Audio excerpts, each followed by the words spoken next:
On the night of October 18, 1940, a British merchant navy officer stood on the bridge wing of a freighter somewhere in the middle of Convoy SC-7 and watched the ship beside him explode. There was no warning, no torpedo track visible in the water, no flash from a distant submarine on the horizon. One moment the vessel was there, dark and solid against the Atlantic swell, steaming at 7 knots in her assigned column position. The next moment her midships section opened in a column of orange flame, and the sound reached him half a second later, a deep, percussive thud that he felt in his chest before he heard it with his ears. He gripped the bridge rail. He waited for the escorts to react. Somewhere astern, a corvette fired a star shell, and the pale white light drifted down on its parachute, illuminating nothing but empty sea between the columns. The ASDIC operators on the escort vessels were sweeping, searching for the metallic ping of a submarine hull beneath the surface. They found nothing, because there was nothing beneath the surface to find. 11 minutes later, another ship was hit, then another, then another. The detonations marched through the convoy like a disease, jumping from column to column with no pattern the escorts could predict and no source they could locate. Rocket flares went up from stricken ships. The red glow of fires reflected off the underside of the cloud cover, turning the night sky the color of rusted iron. Men were abandoning ship into water that was 8 degrees above freezing. Lifeboats were being lowered into a swell that smashed them against the hulls of their own sinking vessels. And somewhere among the columns, unseen and unhunted, the thing that was killing them continued to fire. Over the next 5 hours, ship after ship in Convoy SC-7 was torpedoed, and not once did the escorts make ASDIC contact. Not once did a lookout spot, a conning tower. Not once did anything happen that matched what the Royal Navy understood about how submarines attacked. By the time the battle was over on October 19, 20 of the convoy's 35 merchant ships were gone. 79,592 gross register tons of shipping lay on the Atlantic floor, and the men who survived could not explain what had happened to them. They knew they had been attacked by submarines. They knew torpedoes had struck from close range, far closer than any submarine should have been able to reach without being detected. What they did not know, what they could not have known, was that one of the submarines that had torn their convoy apart had done something that no naval doctrine in any country considered possible. It had driven into the convoy on the surface. It had steered between the columns of merchant ships as if it were one of them, and it had fired its torpedoes from inside the formation at ranges so short that it could not miss, while the escorts searched for it beneath the waves where it had never been. The escort commander aboard HMS Leith, the sloop that had assumed command of the screen only hours earlier, had 3 warships to protect 35 merchant ships spread across several square miles of ocean. His ASDIC operators had been sweeping continuously since the first explosion. They had found nothing. His lookouts had seen nothing. His depth-charge crews had no target. He was fighting an enemy he could not detect, in a battle he could not influence, and the ships he was responsible for were dying around him at a rate of 1 every few minutes. He had trained for submarine warfare. He understood the geometry of it. A submarine approaches submerged, fires from outside the screen, and the escorts hunt for the ASDIC contact and attack. That was the battle he was prepared to fight. The battle that was actually happening bore no resemblance to it. The torpedoes were coming from inside the convoy. The attacker was among the ships, not outside them, and no instrument the Royal Navy possessed could find it. If this story moves you, a like helps it reach others who care about this history, and if you are new here, subscribe. That submarine was U-99, and its commander was a 30-year-old Kapitänleutnant named Otto Kretschmer. He was not the only U-boat commander in the Atlantic that autumn. He was not even the only one attacking SC-7 that night.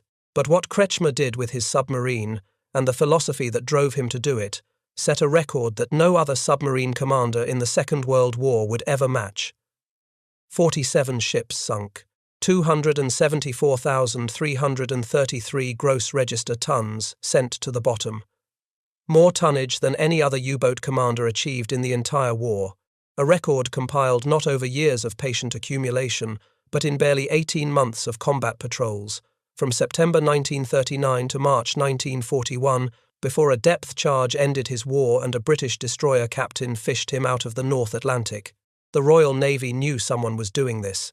By late 1940, Admiralty intelligence had begun piecing together a pattern from convoy after-action reports, from the debriefings of rescued merchant seamen, from the few broken fragments of German radio traffic that the codebreakers at Bletchley Park could read. The pattern was consistent and bewildering. Convoys were being attacked from within. Torpedoes were arriving at impossibly close range. ASDIC sweeps found nothing, and the attacks were happening at night, on the surface, in a manner that exploited the single greatest blind spot in the Royal Navy's entire anti-submarine defence. The Admiralty knew the effect. What it could not determine was the cause. And even after it understood the cause, even after captured German submariners described the technique in interrogation rooms in England and later in Canada, the understanding changed nothing, because the method Kretschmer had built was not a tactic that could be countered by changing the formation of a convoy or the frequency of an ASDIC set. It was a philosophy of submarine warfare so personal, so dependent on one commander's instincts that even the German Navy, which had access to every detail of his method, could never produce another man who matched him. That blind spot the method exploited was simple and devastating. ASDIC, the underwater detection system that the Royal Navy had spent 20 years developing, and upon which it had staked the entire defence of the Atlantic convoy routes, worked only against submerged targets. It sent a pulse of sound through the water, and listened for the echo bouncing off a submarine's hull. It was, within its limitations, effective. But it had one absolute limitation that no amount of training or technology could overcome. If a submarine was on the surface, ASDIC could not see it. The sound pulse passed beneath the hull. The echo never returned. The submarine, for all the escort's instruments could tell, did not exist. Every other U-boat commander in the German Navy knew this. Surface speed was always faster than submerged speed. A Type 7B could make nearly 18 knots on the surface and barely 8 knots underwater. The advantage was obvious, but knowing that the surface was safer was not the same as being willing to act on it, because taking a submarine into a convoy on the surface, at night, with escort vessels on all sides, and merchant ships towering above you in every direction, required something that no training manual could teach and no order could compel. It required a specific kind of nerve, and that nerve belonged to a man who had learned to understand the British by living among them, years before the war that would make them enemies. But before we can understand what Kretschmer did in the Atlantic, we need to understand who he was before the Atlantic found him. And that story begins not on a submarine, but in a lecture hall in the English city of Exeter, where a teenage German was learning to think in his enemy's language. Otto Kretschmer was born on May 1, 1912, in Heidau, a small town near Nice in the Prussian province of Silesia. His father was a schoolmaster. His childhood was unremarkable. He was strong in mathematics and chemistry, quiet by nature, and he passed his Abitur, the German university entrance examination, at the age of 17. He was too young to enlist in the Reichsmarine, and so his father, in a decision that would shape the course of the Atlantic War in ways neither of them could have imagined, sent him to England. Kretschmer spent roughly 8 months at the University College of the Southwest of England in Exeter, studying English language and literature under a professor named Jacob Wilhelm Schopp. He became fluent. He read widely. He walked the Devon countryside. And without knowing it, he absorbed something that would matter more than any tactical manual he would later study. He learned how the British thought. He learned their assumptions, their habits of mind, the way they approached problems. He learned what they expected. And years later, in the black water of the North Atlantic, he would use that knowledge to do precisely what they did not expect. He entered the Reichsmarine on April 1, 1930, as one of 78 officer cadets in what the German Navy called Crew 30. He trained on the sail training ship Niobe. He spent 14 months on the light cruiser Emden during a Far East cruise. He was promoted, assigned, transferred through a succession of surface vessels, and in January 1936, he joined the U-boat arm. His first posting was as a watch officer aboard U-35, where he nearly drowned during a training exercise when the boat dived while he was still on deck. He clung to the periscope housing as the water closed over him until the crew hauled him back aboard. It was the kind of incident that might have broken another man's appetite for submarines. It did not break his.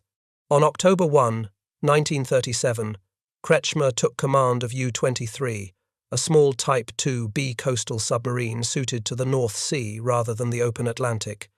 She was barely 43 meters long. She displaced only 279 tons on the surface. She carried 5 torpedoes and could manage a maximum of 12 to 13 knots above water. She was, by the standards of what was coming, a toy. But in those confined waters, during the first months of the war, Kretschmer began testing ideas that contradicted everything the German submarine service was teaching its commanders. He sank his first ship, the Glenn Farg, a vessel of 876 gross register tons, on October 4, 1939, barely a month after war began. Over the following months he refined his technique, taking risks that other commanders considered reckless, closing to ranges that other commanders considered suicidal. He discovered that the closer he got, the higher his hit rate. He discovered that the surface was safer than anyone believed. And he discovered that he had a talent for the work that transcended training. In January 1940, he sank the Danish tanker Denmark, over 10,000 gross register tons, near the Orkney Islands. And on February 18, 1940, he did something that announced to the entire U-boat fleet the kind of commander he was going to be. He sank a British destroyer, HMS Daring, while she was escorting convoy HN-12 in the North Sea. A destroyer is fast, nimble, shallow, drafted, and armed. Destroying one with a small coastal submarine in the confined and heavily patrolled waters off the British coast required a level of skill, nerve, and precision that very few commanders in any navy would ever demonstrate. Kretschmer demonstrated it before he had even been given a proper ocean-going boat. In April 1940, he was given a new boat. U-99, a Type 7B, was a proper Atlantic submarine. 66.5 meters long, displacing roughly 750 tons on the surface, capable of nearly 18 knots above water, and carrying 14 torpedoes in 5 tubes, 4 forward and 1 aft. She was commissioned on April 18, 1940, and she wore on her conning tower an emblem that would become the most famous in the U-boat fleet, a golden horseshoe. By coincidence, the British destroyer that would eventually sink her, HMS Walker, also carried a horseshoe on her hull, turned upward to catch the luck. One horseshoe would outlast the other. It was aboard U-99 that Kretschmer perfected the method that would set the record. Standard German U-boat doctrine in 1939 and 40 called for a submerged approach. The submarine would detect a target, dive to periscope depth, maneuver into a firing position using hydrophone bearings and periscope observations, and fire a spread of 2 or more torpedoes at the target's estimated track. The logic was defensive: stay hidden, stay safe, use a spread to compensate for the uncertainty of range and bearing. It was sensible doctrine, and it had the full weight of the previous war behind it. And Kretschmer decided it was wrong. His reasoning was mathematical, not romantic. A spread of torpedoes aimed at a target from long range was inherently inaccurate. The torpedoes fanned out. Most of them missed. Each torpedo that missed was a torpedo that could not sink another ship. And a U-boat carried only 14 torpedoes. Wasting 3 or 4 on a single target meant 3 or 4 ships that would survive to deliver their cargo to Britain. Kretschmer's answer was to eliminate the uncertainty entirely. Do not fire from long range. Do not fire submerged. Do not fire spreads. Close to point-blank range. Surface. Aim at the largest part of the target, the center keel plate. Fire 1 torpedo. Then move to the next ship and fire 1 torpedo at that. 1 torpedo, 1 ship. That was the rule. And to make the rule work, he had to get close enough that missing was nearly impossible. That meant getting inside the convoy. What Kretschmer practiced was later recorded in Terence Robertson's post-war biography The Golden Horseshoe, written with Kretschmer's direct cooperation. Robertson set down 11 points of submarine warfare that captured the principles Kretschmer had followed. Attack at night. Approach from the dark side of the horizon so that the target is silhouetted against the lighter sky and the submarine is invisible against the dark. In low moonlight, approach from windward so that the spray from the bow wave is blown back across the submarine's profile and does not create a visible white streak on the water. Once you begin attacking, do not submerge. On the surface, you can see the enemy better than the enemy can see you. Your speed advantage is absolute, and ASDIC cannot touch you. Fire at close range, never more than a few hundred meters. Select the largest ships first. Aim for the waterline amidships. And never waste a torpedo. Every weapon must find a target. Every target must be worth the weapon spent on it. That final principle, the ruthless economy of one torpedo per ship, was the signature of everything Kretschmer did. Of 116 torpedoes he fired in action during his career, 74 found their targets, a hit rate of nearly 70%. No other commander in the German submarine service came close to that efficiency. Most were fortunate to achieve 30%. The difference was the range, the difference was the nerve, and the difference was the surface. Remember those 11 points, because they are the reason that what happened on the night of October 18, 1940, was not merely a tactical success. It was the most devastating single night of submarine warfare in the history of the Battle of the Atlantic. Convoy SC-7 had sailed from Sydney, Nova Scotia, a slow formation of 35 merchant ships bound for Britain with general cargo. Its escort was desperately thin. The sloop HMS Scarborough was the sole naval escort for most of the voyage, later reinforced by the sloops Leith and Fowey and the corvettes Bluebell and Heartsease for the final and most dangerous leg. But even this reinforced screen amounted to a handful of warships for 35 merchantmen spread across miles of open ocean. It was not enough. Everyone involved knew it was not enough. But there were not enough warships in the Royal Navy to give every convoy the protection it needed, and SC-7 sailed with what was available. German reconnaissance had located the convoy, and Donitz's headquarters had directed a wolf pack of U-boats to intercept. Among them was U-99, now on its 6th war patrol. Kretschmer approached the convoy after dark, on the surface, at full speed. He did not lurk on the periphery waiting for a straggler to fall behind. He did not probe for a gap in the escort screen from a safe distance. He drove U-99 directly into the columns of merchant ships, threading between them at close range, matching the convoy's speed, holding his position inside the formation. The escorts were astern and on the flanks. Their ASDIC beams swept outward and downward, searching for submerged contacts. Kretschmer was neither outward nor downward. He was inside, at the heart of the convoy, where no one was looking. He began firing. The first torpedo struck a merchant ship, and she broke apart. Kretschmer swung toward the next target, reloaded, fired. Another hit. The convoy erupted in chaos. Merchant ships veered out of their columns. Escorts raced toward the explosions, firing star shells that illuminated the sea for hundreds of meters in every direction. And in the middle of it all, U-99 sat on the surface, low and dark, her conning tower no higher than the Atlantic swell, her diesel engines masked by the engine noise of 30 other ships around her. The star shells were worse than useless.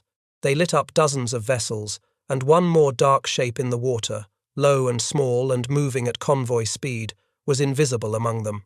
He moved through the formation methodically. He selected targets by size, putting his torpedoes into the largest hulls first, the ones carrying the most tonnage per weapon. He fired. He moved. He fired again. 6 ships fell to U-99 that night. 6 sunk, and a 7th left crippled and sinking. The wolf pack as a whole destroyed 20 of the convoy's 35 merchantmen. Not a single U-boat was damaged. Not a single escort made a successful attack. The following night, the same U-boats fell upon convoy HX-79, a faster formation that had the misfortune of crossing the same stretch of ocean. 12 more ships went down. In 48 hours, 28 merchant ships had been destroyed. It was the worst 48-hour period for shipping losses in the entire Battle of the Atlantic. British naval historians would later call those 2 nights a catastrophe that shook the Admiralty's confidence in the entire convoy system. But the destruction of SC-7 and HX-79, catastrophic as it was, demonstrated only what Kretschmer method could does to defenseless merchant convoys with weak escorts. It did not show what it could do against ships that fought back. That proof came a fortnight later. On the night of November 3, 1940, U-99 intercepted the freighter Casanare in the open Atlantic and torpedoed her. The ship did not sink immediately, and her distress signal brought help. But the help that arrived was not a corvette or a destroyer. It was HMS Laurentic, an armed merchant cruiser of 18,724 gross register tons, a converted passenger liner carrying naval guns and a trained crew. Behind Laurentic came HMS Patroclus, another armed merchant cruiser of 11,314 tons. Both ships had been packed with empty barrels below the waterline to improve their buoyancy, making them exceptionally difficult to sink. Both were looking for a fight. Kretschmer gave them one. He fired torpedoes into Laurentic, and the big ship absorbed the hits without going down. The barrels held her up. He fired again. Patroclus opened fire on U-99, her deck guns stabbing the darkness with muzzle flashes, shells churning the water around the submarine. A patrolling aircraft appeared overhead and forced Kretschmer to submerge temporarily, but he came back to the surface and continued the engagement. It took 10 torpedoes and additional fire from U-99's 88mm deck gun to sink both ships. 49 men from Laurentic and 76 from Patroclus died that night, including Patroclus's commander, Captain Gerald Charles Winter. Nearly 600 others were rescued. A month later, on December 2, 1940, Kretschmer found a third armed merchant cruiser, HMS Forfar, 16,402 gross register tons, and sank her as well. Approximately 172 of Forfar's crew were killed, barely 24 survived. With the destruction of those 3 armed merchant cruisers, more than 46,000 gross register tons of warship in 3 engagements, Kretschmer's total tonnage climbed past every other U-boat commander in the German Navy. He became the tonnage king, a title no one else would hold for the rest of the war. He had been awarded the Knight's Cross of the Iron Cross in August 1940, after his third patrol in U-99. On November 4, 1940, he received the Oak Leaves to the Knight's Cross, only the 6th man in the entire German armed forces to receive that decoration. The German propaganda machine wanted to make him a celebrity. Kretschmer refused. He avoided photographers. He declined interviews. He eschewed the political theatre that surrounded other decorated commanders. His crew came back from every patrol immaculately turned out, uniforms pressed, faces shaved, a deliberate rejection of the unkempt appearance that many other U-boat crews affected. He was, in every respect, the opposite of the swaggering U-boat ace that wartime mythology preferred. His crew called him Der Alte, the old man, though he was not yet 30. His superiors called him reliable, which in the German Navy was a higher compliment than brilliant. What Kretschmer was doing in the autumn of 1940 was happening in a context that magnified its impact beyond anything his tonnage figures alone can convey. The fall of France in June 1940 had changed the Atlantic War overnight. German U-boats, previously forced to sail from bases in northern Germany around the British Isles to reach the convoy routes, now operated from ports on the French Atlantic coast, from Lorient, Brest, La Pallice, and Saint-Nazaire. The transit to the hunting grounds was cut by hundreds of miles. The time on patrol was extended by days, and the Royal Navy, stretched beyond breaking by the demands of defending the home islands, the Mediterranean, and the Atlantic simultaneously, could not provide adequate escorts for the convoys that were Britain's lifeline. In the 4 months from July to October 1940, German U-boats sank 282 Allied ships, totaling nearly 1.5 million gross register tons. The German submariners called this period the happy time. It was the period when the war against British shipping came closest to succeeding, and Kretschmer was its most efficient instrument.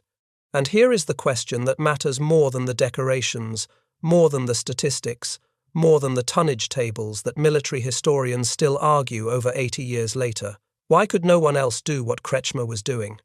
Not no one in the Royal Navy. That was obvious. But no one in the German Navy, the navy that had trained him, that had access to his techniques, that published his tactical principles and encouraged other commanders to adopt them. Other U-boat commanders tried surface penetration attacks. Some succeeded on individual nights. But none matched Kretschmer's consistency. None approached his efficiency. None compiled anything close to his record. The 11 points were available. The tactic was known. And yet the record stood. The answer has layers, and each layer goes deeper than the one before it. The first layer is the one that appears simplest but is actually the most difficult to explain. Kretschmer had an instinct for the moment of decision that operated faster than conscious calculation. Inside a convoy at night, in total darkness, on a sea that pitched and rolled, with merchant ships towering on every side and escort vessels sweeping the periphery, a submarine commander faces a continuous stream of decisions that must be made in seconds. When to turn, when to accelerate, when to cut engines and drift, when a gap between two columns is wide enough to slip through and when it is closing into a trap, when to fire and when to hold, when the escorts are committed to a pattern that will take them away from your position, and when they are about to reverse course, when a merchant ship's lookout has spotted your wake, and when he has merely turned to light a cigarette. Each of these decisions carries mortal consequences. A wrong turn puts the submarine in the path of a merchant ship that will crush it. A wrong pause gives an escort time to sweep its ASDIC across your position.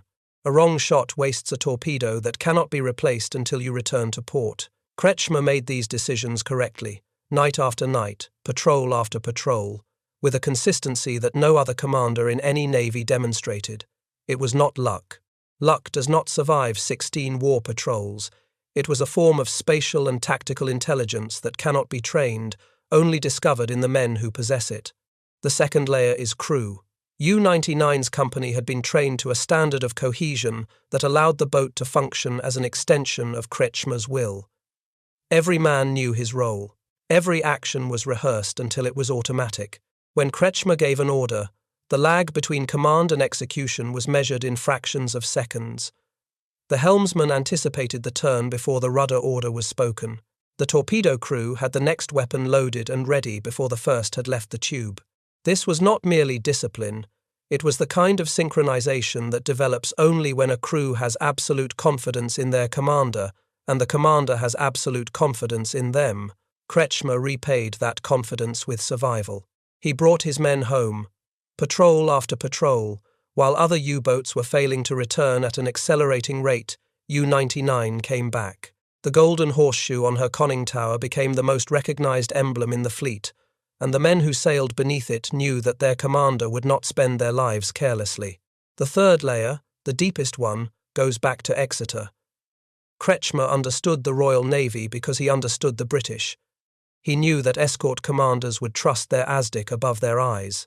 He knew that when a torpedo hit a merchant ship, the nearest escort would race toward the explosion and the fire, opening a gap in the screen that he could exploit to enter or exit the convoy.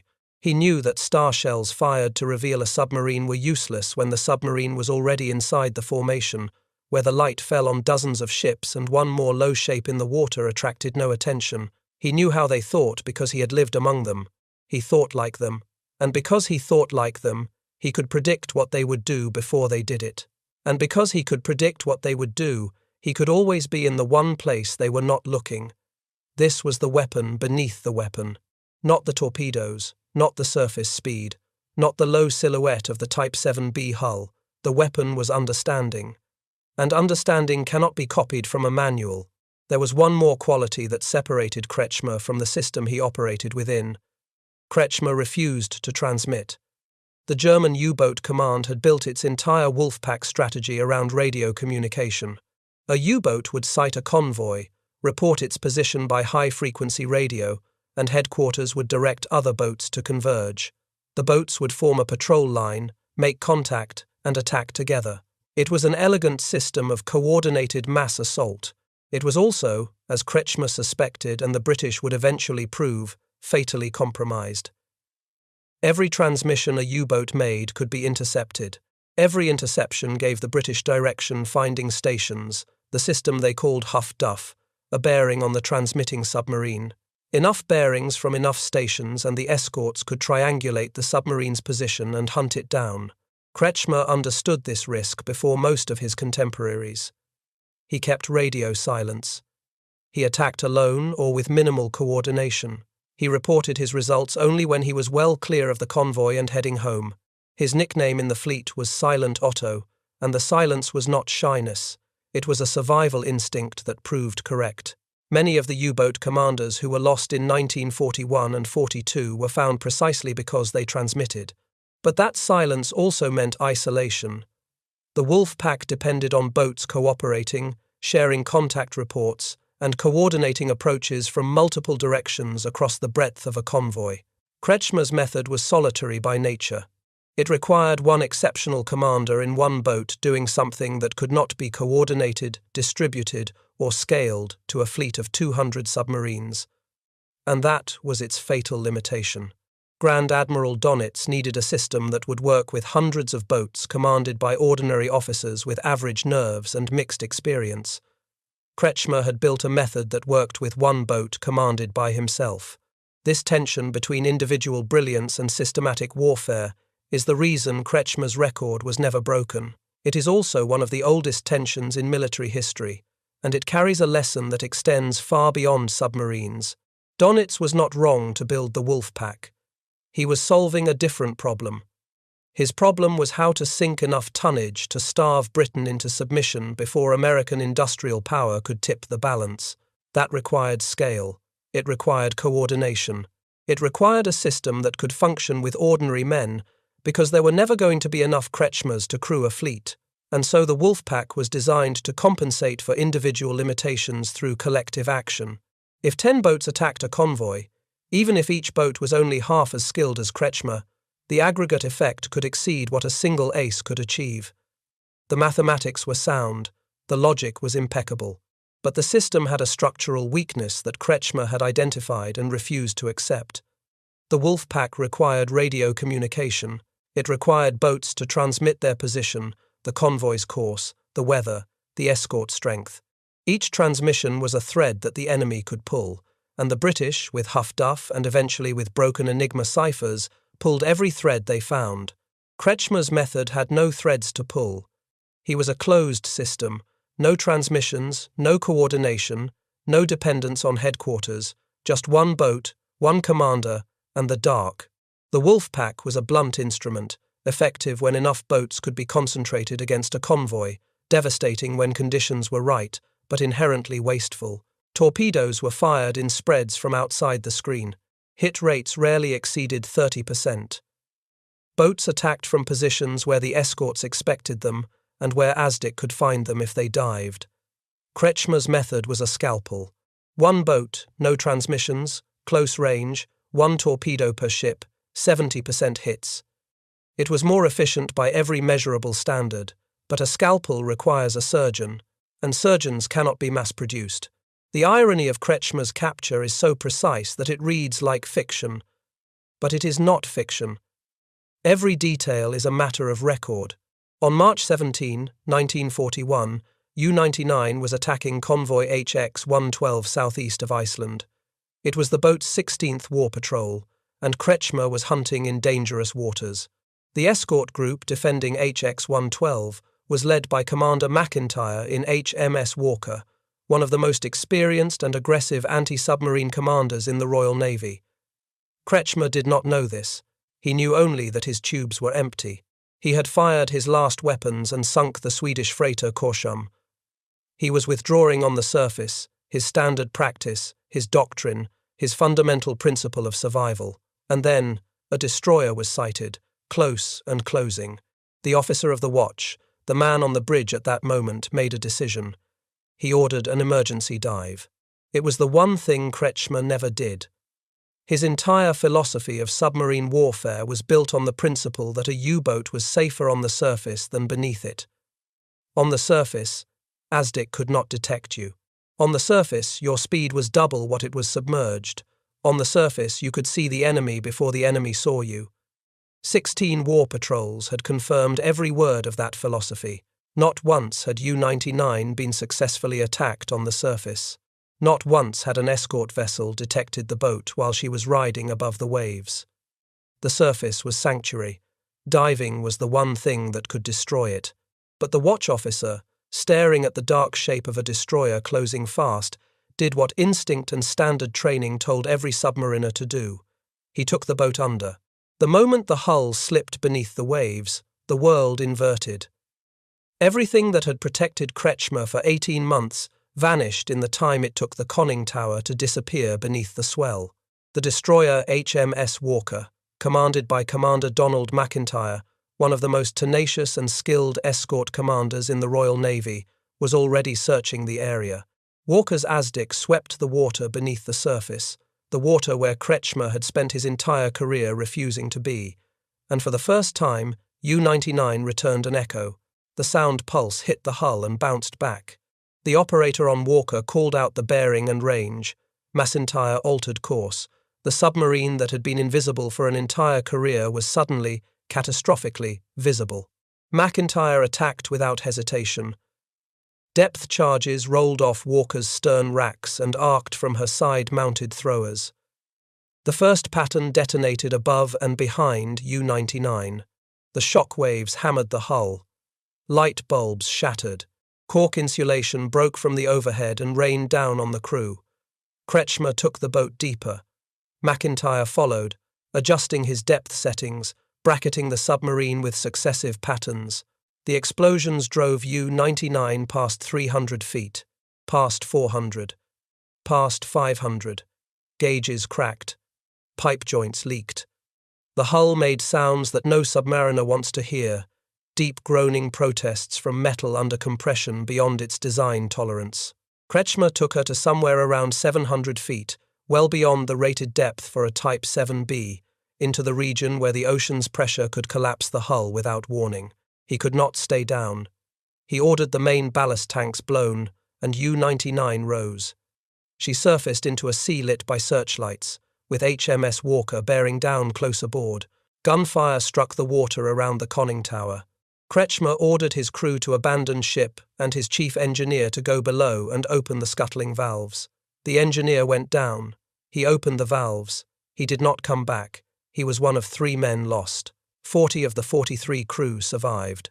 What happened next became one of the most remembered moments of the entire Battle of the Atlantic. Kretschmer, the last man to leave U-99, lowered himself into the freezing water and swam toward HMS Walker. He was still wearing his officer's cap, the brass-bound peaked cap of a German naval commander. Macintyre, watching from the bridge, noticed it. The cap, sodden and faintly absurd in the circumstances, was the gesture of a man who intended to meet his captor as an equal. Kretschmer climbed the scramble net, stepped onto the deck of the British destroyer, and the war at sea was over for him. He was 28 years old. Macintyre took one item from the captured commander as a prize of war: a pair of Zeiss binoculars, custom-made on the personal order of Grand Admiral Donitz, optically superior to anything the Royal Navy issued to its own officers. Macintyre used those binoculars for the remainder of the war. Below decks, Kretschmer found himself sharing the destroyer's cramped quarters with survivors from the merchant ships he had just sunk. Rescued crewmen from the Canadian freighter J.B. White, torpedoed by U-99 earlier that evening, were aboard Walker alongside their attacker. The peculiar intimacy of the Atlantic War, where hunter and hunted could end up on the same ship before morning, was on full display. In the days surrounding Kretschmer's capture, the other leading U-boat aces were also lost. Gunther Prien, commander of U-47, the man who had sunk the battleship Royal Oak at Scapa Flow, had disappeared with all hands 10 days earlier while attacking a convoy in the North Atlantic. Joachim Schepke, commander of U-100, was killed on the same night as Kretschmer's capture when his boat was rammed by HMS Vanock. Within days of each other, the 3 most celebrated submarine commanders in the German Navy were gone. The first happy time, the period from June 1940 to March 1941, when U-boats had ravaged Atlantic convoys with near impunity, was over. And Kretschmer's record, 47 ships, 274,333 gross register tons, was already beyond the reach of anyone who would follow him. In the months that followed, the conditions that had made Kretschmer's surface attacks possible began to disappear one by one, each removal compounding the next, each closing a door that could never be reopened. British escort vessels received radar sets capable of detecting a surfaced submarine's conning tower at night from several miles away, eliminating the invisibility that Kretschmer's method depended on. High-frequency direction-finding equipment, Huff-Duff, was installed directly on escort warships, allowing them to obtain an instant bearing on any transmitting U-boat and vector onto it within minutes. Permanent escort groups were formed and trained together under single commanders who knew their ships, knew their officers, and developed the instinctive tactical teamwork that had been so fatally absent during the SC-7 catastrophe. Very long-range aircraft, Liberators and Sunderlands fitted with radar, closed the mid-Atlantic air gap where U-boats had previously operated without fear of attack from above. And in the background, the code breakers at Bletchley Park achieved progressive breaks into the German naval Enigma cipher, eventually giving the Admiralty the ability to read Donitz's operational orders to his U-boats and reroute convoys around the waiting patrol lines before they were even sighted. Each of these developments would have been damaging on its own. Together, they were lethal. The surface attack, the tactic Kretschmer had perfected, became a death sentence for any commander who attempted it. A U-boat that surfaced at night near a convoy now ran directly into radar beams that could paint its conning tower on a screen inside the escort's operations room. The captain who once would have been invisible was now a glowing dot on a cathode ray tube, tracked and targeted before he even knew he had been detected.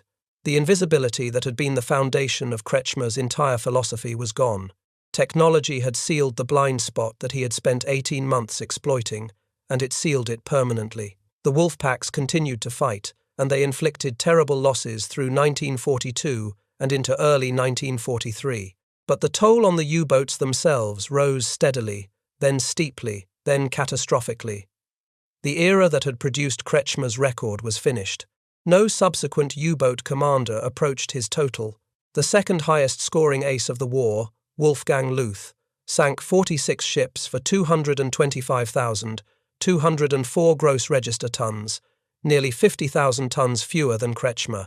Luth was a skilled and courageous commander who fought for the entire duration of the war, from September 1939 to May 1945, 6 years of continuous service, and still fell short.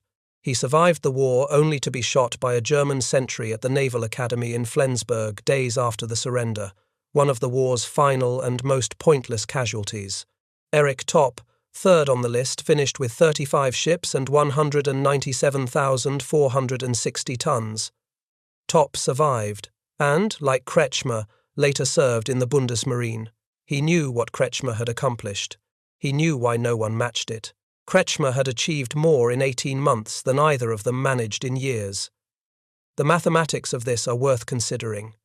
In roughly 16 war patrols, he averaged over 17,000 tons per patrol. Most commanders were fortunate to average 5,000.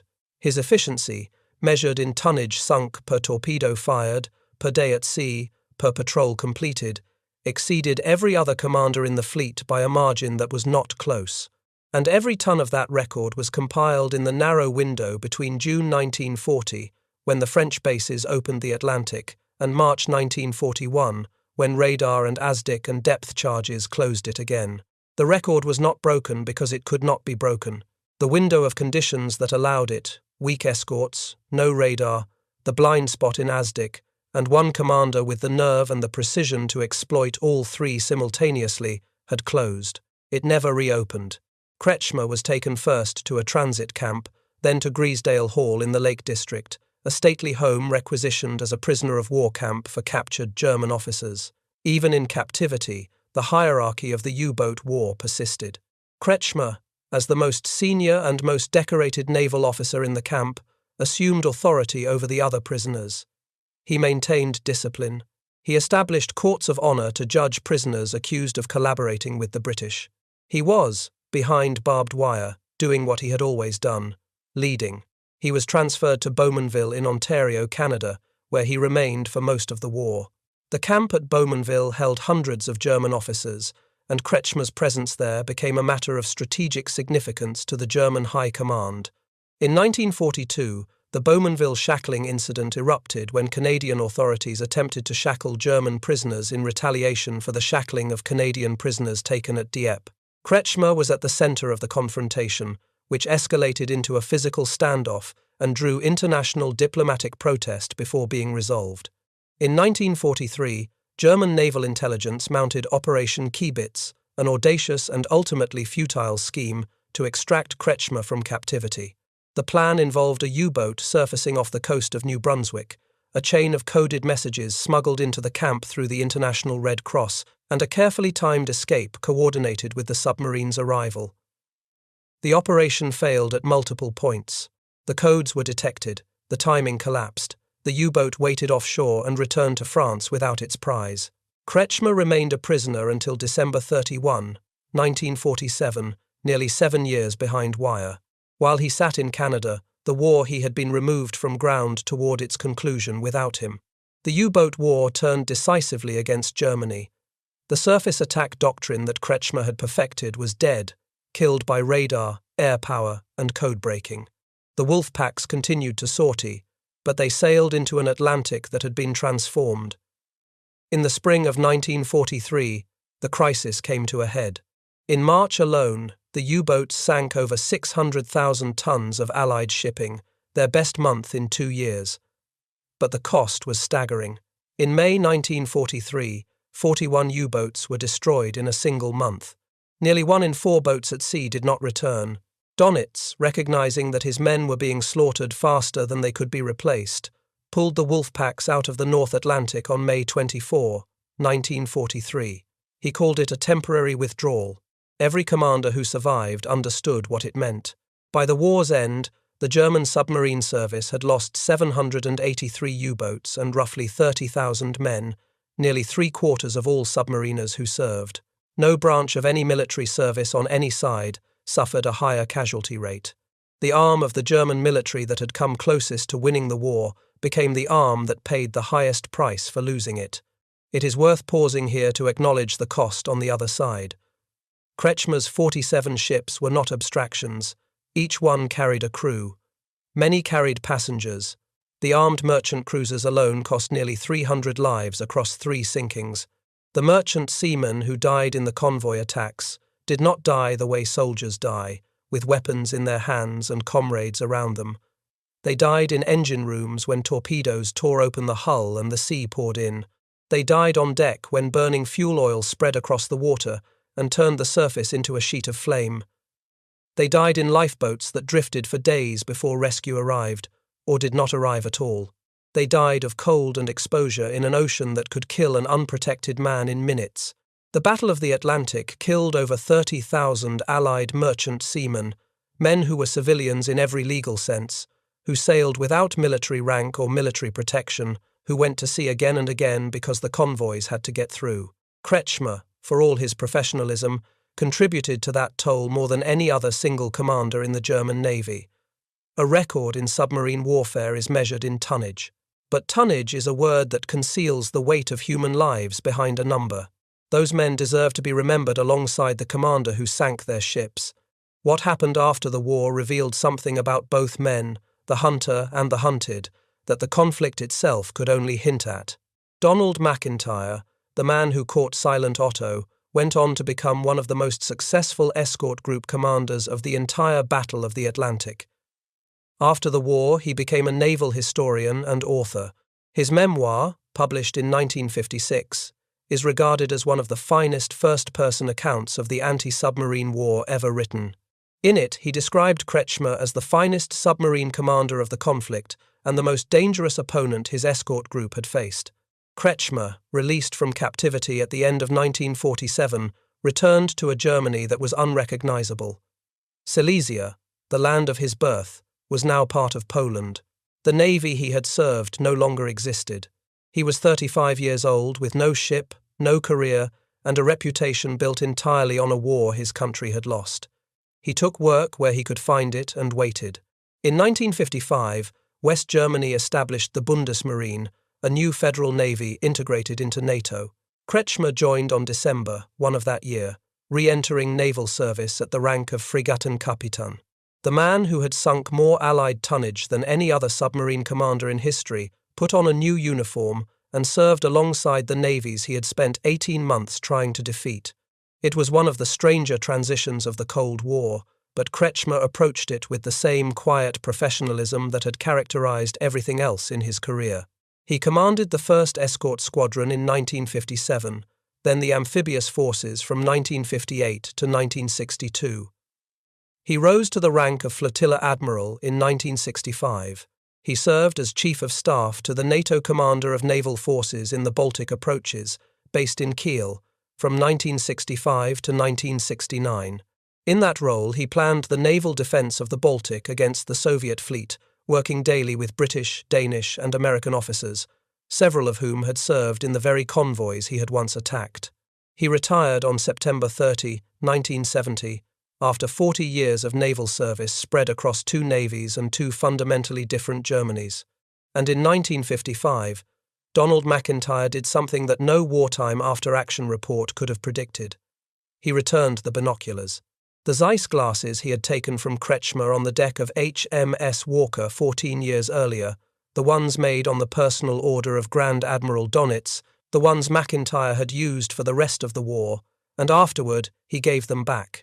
He returned them because the two men had become friends, not acquaintances, not former adversaries maintaining a polite distance. Friends. The escort commander who had depth charged the submarine ace past 700 feet, who had driven him to the edge of hull collapse and pulled him half-drowned from the sea, sat down with that same man and handed back the one small artifact that connected them across the divide of a war that had killed tens of thousands of men in the ocean between their two countries. It was not an isolated gesture. Macintyre and Kretschmer corresponded. They visited each other. They appeared together at naval events. The friendship was genuine, and it rested on something that only men who have faced each other in combat can fully understand: respect. Not for what they had destroyed, but for the skill and discipline with which they had tried to destroy each other. Macintyre's memoir, published in 1956, devoted pages to Kretschmer and described him in terms that left no doubt about the regard in which he held his former enemy. They remained friends for the rest of Macintyre's life. He died in 1981. Kretschmer lived until August 5, 1998. He was 86 years old. In his later years he lived quietly, rarely giving interviews, rarely speaking about the war. The silence that had earned him his nickname held to the end. He died after a fall during a cruise on the Danube, a journey he had taken with his wife to celebrate their 50th wedding anniversary. He was cremated. There is no grave to visit, no headstone, no inscription. The Atlantic, the ocean where he built his record and lost his boat and nearly lost his life, received him in the end. Somewhere beneath the waves, in the cold, deep water south of Iceland where the convoys once steamed and the escorts once hunted, the wreck of U-99 lies on the seabed. The golden horseshoe on her conning tower has long since been consumed by corrosion, but the record her commander set has not. 47 ships, 274,333 gross register tons. No submarine commander of the Second World War, in any navy, German, American, British, or Japanese, ever surpassed it. The conditions that produced it vanished within weeks of his capture. The man who achieved it spent the second half of his life serving the alliance he had once fought against and died in peacetime on a river, a long way from the ocean that made his name. In the years after his retirement, Kretschmer is reported to have said something that carried the same quiet weight as everything else about him. He said that every captain who takes a submarine to sea knows that the ocean is larger than he is, that the sea does not care about records or tonnage or reputation, that the only thing a captain can control is whether his crew comes home. 40 of his 43 men came home from U-99's last patrol. He counted that, not the tonnage, as the number that mattered. Thank you for spending these minutes with this history. If this story reached you, a like is the single best way to help it find others who care about the men who fought the Battle of the Atlantic, on both sides of it. If you are not yet subscribed, now is a good time. And the bell ensures you never miss one of these. I would love to hear where you are watching from today. And if someone in your family served in the Merchant Navy, the Royal Navy, or aboard a submarine during the Second World War, tell me about them in the comments. The Atlantic War was fought by ordinary men in extraordinary circumstances, and most of them never told their stories. This is how we make sure they are not forgotten.